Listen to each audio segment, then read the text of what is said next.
Chennai silks கட்டடத்தில் இரண்டாவது நாளாக இன்றும் கூட தீ எரிந்து வரக்கூடிய சூழ்நிலையில் நேற்று காலை முதல் இன்று காலை வரை தீ விபத்தின் அடுத்த கட்டத்தில் நிகழ்ந்ததை பார்க்கலாம். சென்னை தியாகராய நகரில் அமைந்துள்ள பிரபல ஜவுளி நிறுவனமான தி சென்னை சில்க்ஸ் கட்டிடத்தில் புதன்கிழமை அதிகாலை 5 மணி அளவில் திடீரென தீ விபத்து ஏற்பட்டது.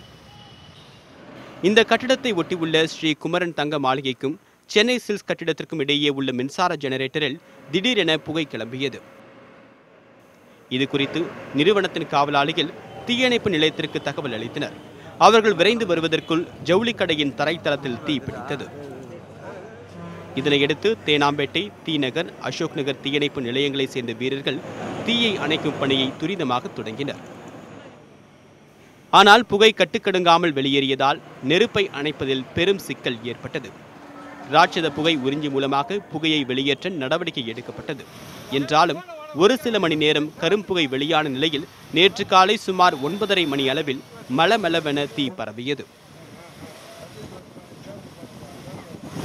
சிறிது நேரத்தில் 7 தளங்களுக்கும் தீ பரவியது.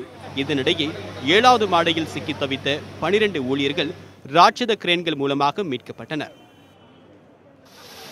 100க்கும் மேற்பட்ட வீரர்கள் தண்ணீரையும் ரசாயன நுரையையும் பீச்சி அடித்தும் தீயை கொஞ்சம் கூட கட்டுக்குள் கொண்டு வர முடியவில்லை. இதனால் தீநகரில் சென்னை சில்க்ஸ் கட்டிடம் அமைந்துள்ள பகுதி அபாயகரமான பகுதியாக அறிவிக்கப்பட்டு போக்குவரத்து முற்றிலும் நிறுத்தப்பட்டது.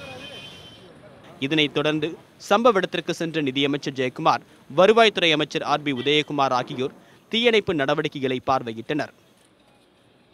அப்போது பேசிய அமைச்சர் ஜெயக்குமார், தீயை அணைக்க ஆகும் செலவினங்களை சென்னை சில்க்ஸ் நிறுவனமே ஏற்றுக்கொள்ள வேண்டும் என்றார். தொடர்ந்து பயங்கரமாக எரிந்து கொண்டு இருந்த தீயால் கட்டிடம் அதீத வெப்பத்தால் மிகவும் பலவீனமடைந்தது. அதிகாலை 3:17 மணிக்கு மொட்டை மாடியில் இருந்த தகர கூடாரத்துடன் 7வது மாடியில் தொடங்கி 2வது தளம் வரை பயங்கர சத்தத்துடன் உள்பக்கமாக இடிந்து விழுந்தது. தமிழகத்தின் முக்கிய ஜவுளி நிறுவனங்களில் ஒன்றான தி சென்னை சில்க்ஸ் நிறுவனத்தை திருப்பூரில் 1962இல் குழந்தைவேல் முதலியார் என்பவர் ஸ்ரீ குமரன் சில்க்ஸ் என்ற பெயரில் தொடங்கினார். பின்னர் 2001ஆம் ஆண்டு தி சென்னை சில்க்ஸ் என்று பெயர் மாற்றம் செய்யப்பட்டது.